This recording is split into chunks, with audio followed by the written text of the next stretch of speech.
Swayam Prabha. Digital India. Educated India.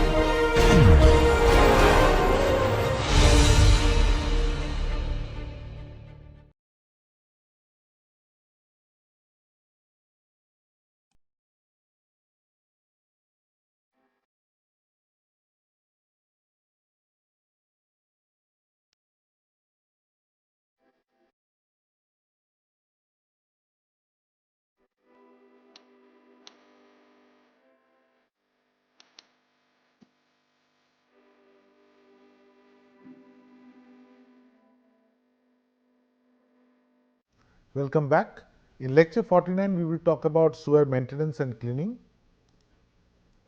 So, the different concepts that we will cover are on sewer maintenance, inspection and examination of sewer, indirect inspection, sewer cleaning, inspection and maintenance of stormwater drains, and desilting of stormwater drains. So, when we talk about sewerage systems, definitely operation and maintenance is one of the primary concerns, and and once we have actually determined sewer sections, we have constructed our sewer lines, then the sewer lines are there for the next 30 years. So, if we don't maintain them properly or we don't maintain them regularly, in that case there would be damage to the sewers and we have to replace them at a much faster, in a much earlier.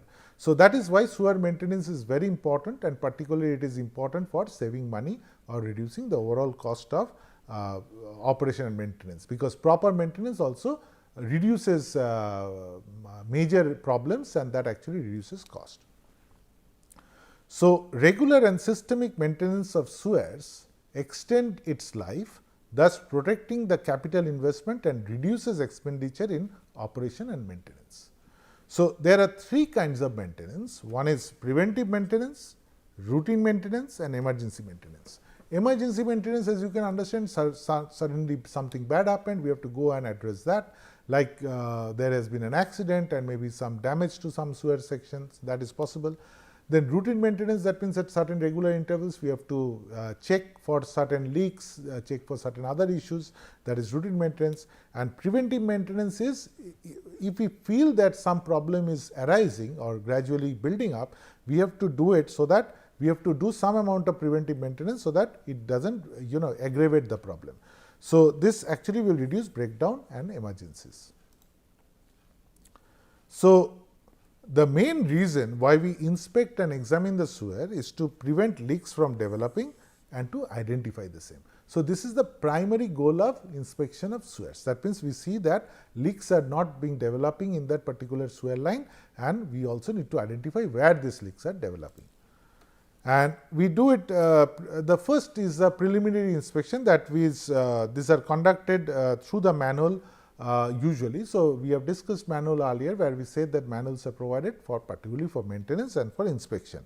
So, via the manual, when we look for sewer line problems and we don't go do detailed further investigation, that is called a preliminary investigation.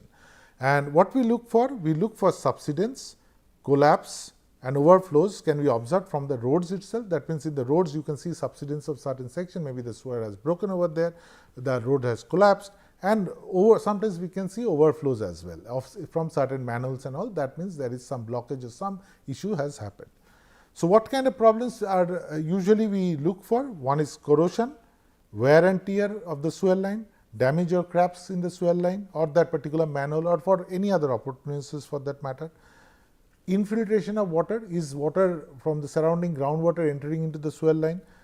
Corrosion of steps, that means within the manholes. Wearing of the covers of the manholes, deformation of manholes, buried manholes, that means because of repaving of the streets and all, it has gone buried over that particular bitumen layer. Then abnormal odors coming from the sewer, clogging and overflowing of the sewer line. So, these are the things that we will actually look for when we inspect a particular sewer line via a manhole.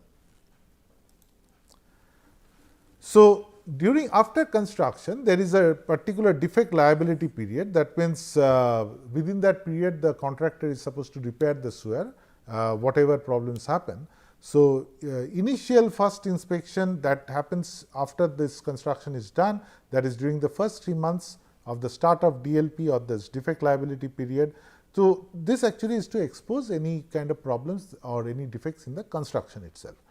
And final inspection happens before the DLP is over, so that in case some errors are happened or some problems have happened, that could be rectified by the contractor. And then finally, additional inspection is if DLP is greater than 4 years, then we do more inspection other than the beginning or at the end. That is at the frequency of every 2 years inspection will happen. So, in general, preliminary inspection via manuals and SWAYAR, that means where no detailed inspection, but first initial inspection to identify if some problems are there, then detailed inspections could be done. This preliminary inspection of manuals and SWAYARs are done at certain intervals. For example, roads subjected to heavy and mixed traffic, these are inspected once in a year. For manuals, for SWAYARs, it is inspected once in 2 years. Same goes for roads 2 meter to 5 meter wide and subject to mixed traffic. Then manual inspection once in 2 years, same goes for SWAYAR once in 2 years. Roads and lane less than 2 meter wide once in 3 years for both, and demarcated and carved raised footpaths were once in 2 years and once in 3 years. So, that is how the preliminary inspection schedule is, and similarly for inverted siphons, force mains, this also are done inspected once in a year. So, there could be both direct inspection as well as indirect inspection.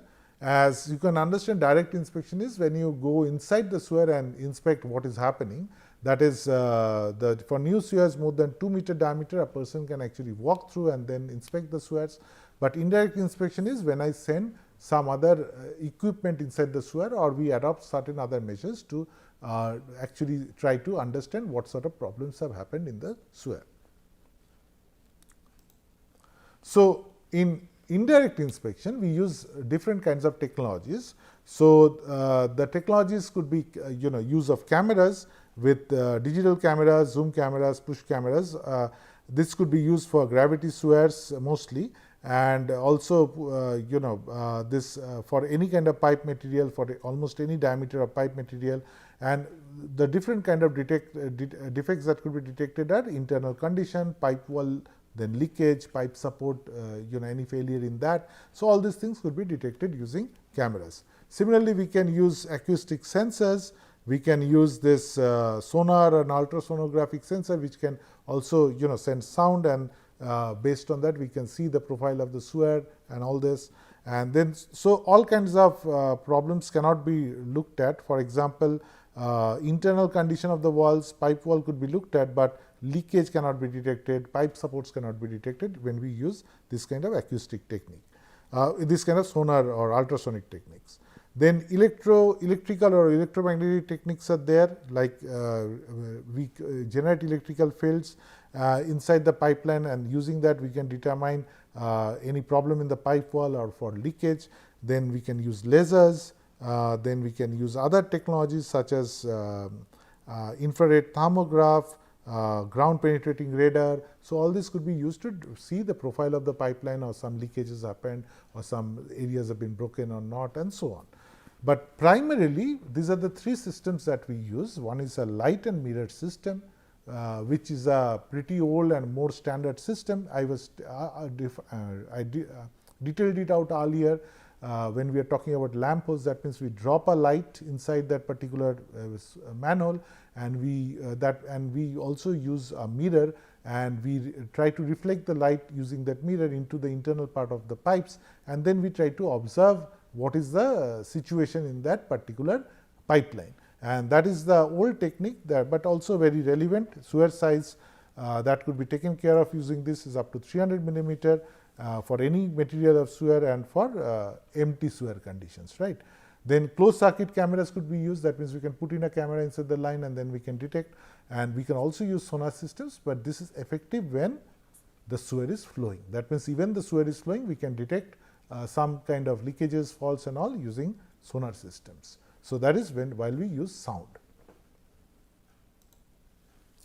So, as you can see in this image, this is one form of indirect inspection, where we are using a mobile control station, from where we put in a sort of system, which you can call it as a sewer robot, and this robot has got a camera in front of it, and then it can travel along the pipeline and it can send us images along the pipeline. So, as you can see in this particular case, you can see the images where this is the very clean pipeline, this is where some intrusion has happened of some root of some tree, and these intrusions are result in blockage of the sewer pipelines. So, this is CCTV camera footage showing intrusion by tree roots. So, a CCTV camera is sent through sewers, even 100 millimeter sewers we can send, very small diameter sewers we can send these cameras, and this is controlled via remote control from this van. And also we can send in a sort of a this kind of a device or a robot we can call it, which can emit high frequency sound waves instead of carrying the camera, and then this reflected waves could be caught in the emitter within that particular system, and they can be analyzed to verify the structural condition of the sewer walls. So, that is how we use sonar as well. So, CCTV or sonars both could be utilized to see the condition of the sewers. So, what kind of checks do? We check for sewer invert elevations, we check for sedimentation of the sewer, that means how much sediment is accumulated, and also we try to detect gases in the sewer, because sometimes gas buildup may also lead to some sort of accidents. So, we also inspect manholes, and manhole cover particularly, sometimes they get damaged because of heavy traffic load or maybe for some other reasons, and sometimes the internal parts of the manholes are also inspected, like if there is rusting in the sewer rails, or if some of the downstream or upstream of the sewer some blockages happened, and so on. Then we check for groundwater infiltration, then internal surface of the manhole, all these things could be checked in the manhole itself. We also check for infiltration of water, and this is important because infiltration of groundwater into the sewer pipelines will increase the load in the STP, and that will actually may lead to breakdown of pumps and so on. And usually we do it via cross connections and flow rate and inspection. So, these are the two methods that we actually use, and so in cross connection we use these three kinds of test, which is smoke test, echo sound test, or dye test, to check that if the dye that we are putting in one area is actually one branch line may be coming to this particular sewer, even though it is not supposed to come there, right. So, that means some cross connections, some wrong connections, all these things could be detected. And smoke test is also similar, we put in smoke and then we see where the smoke is coming out from, and that also could be used. And then flow rate inspection, this is where we use meters, similar to pipelines where we detect water supply pipelines, where we detect loss of pressure in the pipeline, and we see the flow of water in the pipeline using meters. Similarly, over here we can use flow velocity meters to determine flow of sewage in a pipeline, and or we can go for pumping test, or we pump out sewage to find out what is the flow rate of sewage, and based on the design flow rates and also the one that is observed, we can determine if some leakage or some groundwater infiltration is happening. So, flow rate of infiltrated water, however, varies with groundwater level, precipitation and weather. So, there is no fixed rate, it varies with different criteria.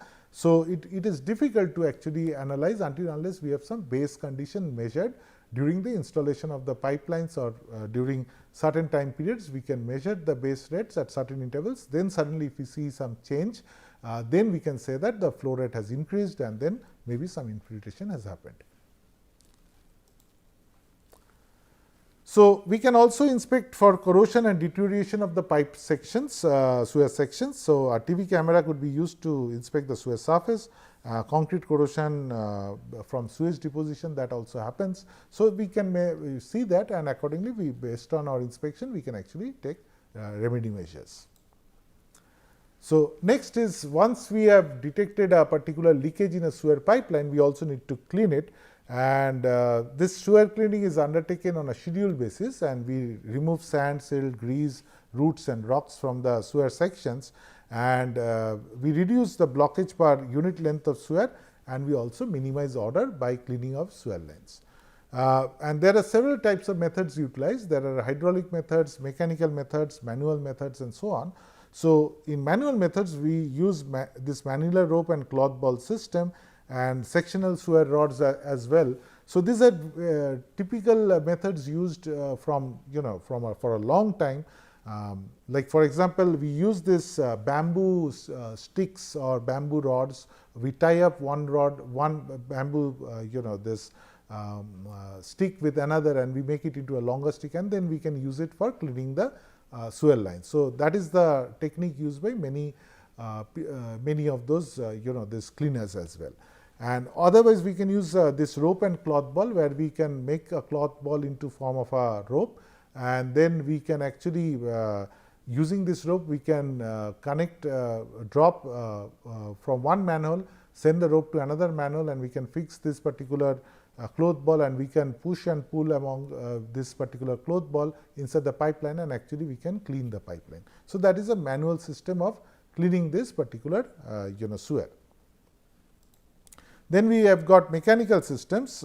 We can use a sewer cleaning bucket machine, and or we can use a dredger or clamp shell, where more or less the principles are similar. Like you can see over here, two vehicles are put, these two winches are used, and we are using a power bucket. This is basically a sort of a structure which actually can connected via this tie or rope, and this is pulled from both sides, from one direction to another, and this actually moves along this particular pipeline and then cleans it. And a clamshell is more or less same, but it has got this opening. You can see this mouth. This has got sort of a teeth which can close, and then it can break this particular blockage and so on. And then we have got this rodding machines with flexible sewer rods. So, this is the most easiest way. That means from this particular vehicle we can use we can drop in this rods which are put inside the sewer lines, and as you can see, this has got this the profile of the rods. This looks like a corkscrew, this looks like a double point corkscrew, and then there is a root saw. So, all these are actually rotated, these rods are rotated inside this pipeline, and then this actually is used for cleaning the pipelines. So, this rodding machines with flexible sewer rods, this rotates, this is a rotating cleaning tool, where a auger or a corkscrew or a hedgehog or sand cups, these are used to clean the sewer line. Then in hydraulic system, of something called a flush bag is used, which is a canvas or rubber bag connected to a fire hose, and it is filled up until it expands and seals the sewer at the downstream end, and then depending on the upstream pressure of the water that is gathers about behind this particular canvas and rubber bag, it pushes the bag and it can clean the obstructions. So, this is one way of hydraulically cleaning the sewers as well. So, we can also use a sewer ball, which is also like a pneumatic system, where where we fill up a rubber ball with air, and we blow up as per the requirement of the diameter of the sewer line, like 150 to up to 750 mm even, and this is used along with, and then we use velocity jets or water jets to push that particular pneumatic rubber ball along that particular sewer, and then we can push the blocked areas or blockages, and accumulated deposits could be pushed and then brought to the manhole, from where it could be cleaned. So, that is how we can use a pneumatic system as well. And then we have got sewer scooters as well. As you can see over here, these are machines which could be put inside the sewer, which they travel, and then they can push the accumulated garbage as well. And along with that, we also have got velocity cleaners or jetting machines. That means that high speed water jets are sent from one side, and from the other side suction pumps are used. So, together we can clean the sewer, or sometimes just suction units are used, which are called gully emptiers, and this could be used to suck in the sediments and whatever is blocking that particular sewer line. So, this is how we can do sewer cleaning. So, similar to sewer lines, we can also check the stormwater drains as well. This could be the open drains.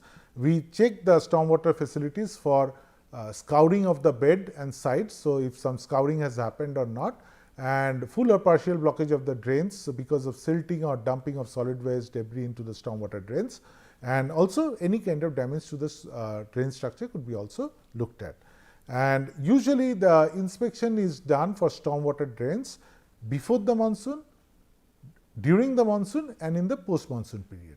And if sometimes during, if we do have not so much provision of manpower and all, at least post monsoon and before the monsoon it is done.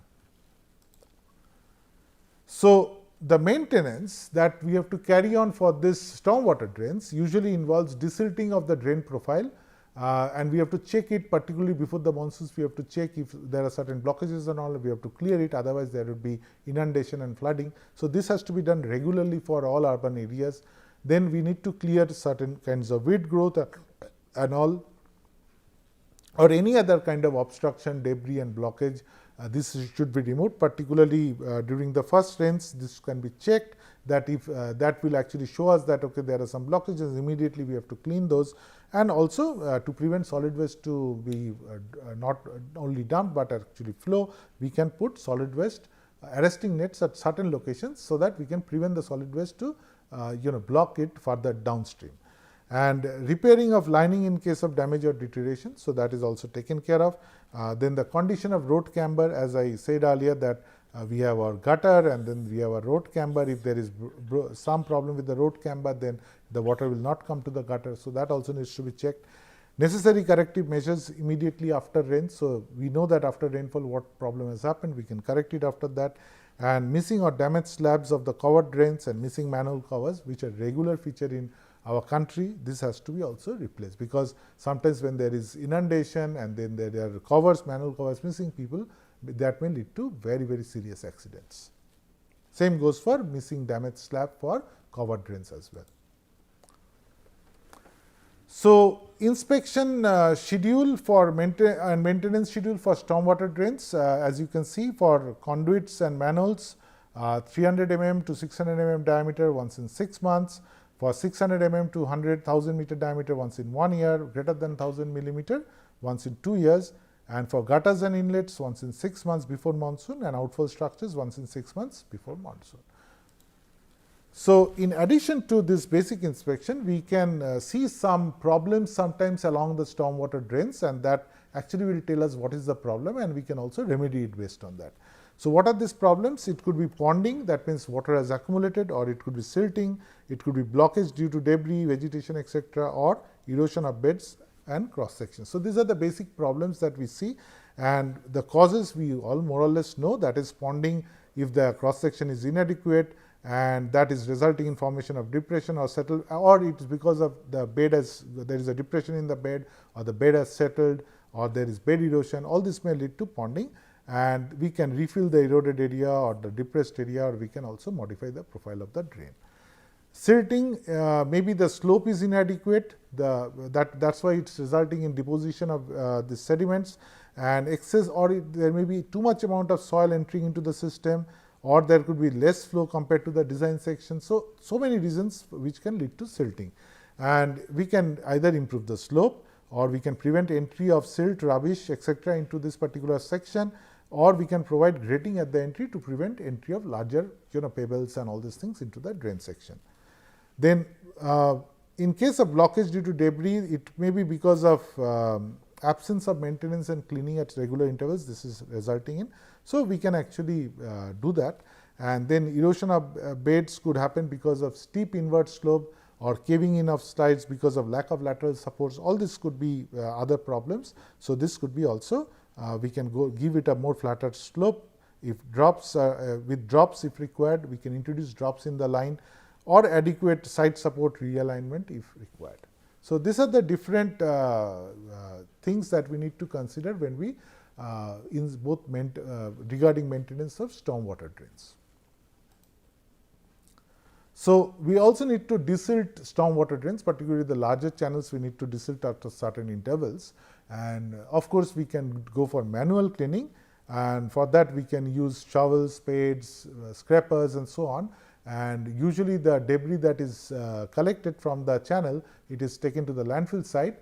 And sometimes what happens, people, the municipal staff will clean the drain, put the material at the side of the drain, and then they will leave The garbage collectors are supposed to take that to the landfill, but they usually ignore that because that is not residential solid waste, and because there may be a door-to-door collection system, and that eventually remains there, and when the rainfall comes, gradually it erodes and goes back into the drain and causes the same problem. So this is a typical problem seen in many of our cities, and that actually needs to be considered. That means immediately after the drains are cleaned, those material has to be taken to the landfill site. So we can also go for mechanical cleaning. As you can see that we can use mechanical excavators for large drains. You can see in this particular image. So we are using a mechanical excavator, and silt is deposited directly to the trucks from this excavator, and then it could be put inside the trucks and then taken to the landfill site. There could be robotic excavators. That means both desilting of large, for particularly large stormwater drains, we can put in these robotic excavators. They both act as an excavator as well as a dredger, and then they can clean the drain. They can dredge the drain, and then they can excavate the silt, and then they can put it in vehicles so that it could be transported to landfill sites.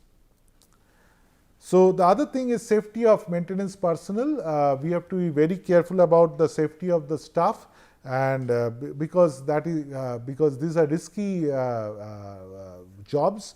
There could be chances of gas buildups, there could be chances of subsidence. So we have to be very careful, and so we need to give proper training and we have to make the staff familiar with the equipments.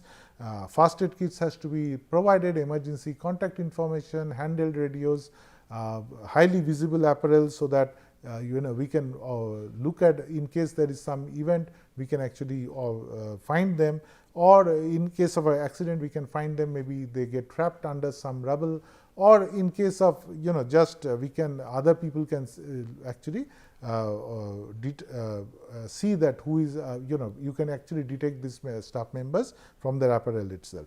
So the trench has to be shored properly, then disposal sites has to be properly marked, then cleaning equipment, traffic control devices, all these things has to be considered or provided for safety of maintenance personnel. Then personal safety equipment are like aids for eye, or covers for eye, or hearing aids, or prevention of hearing when you are using heavy machinery. Then hand, foot, head, skin protection, harnesses and fall arrest devices, and so on. So this kind of safety equipment also needs to be provided to individuals. So to conclude, regular and systemic maintenance of sewers and stormwater channel or drains increases their efficiency, and extends their life and reduces the overall operation and maintenance cost. And manual cleaning is to be avoided wherever possible, and safety of maintenance personnel is absolutely essential. So these are the references you can follow. Thank you.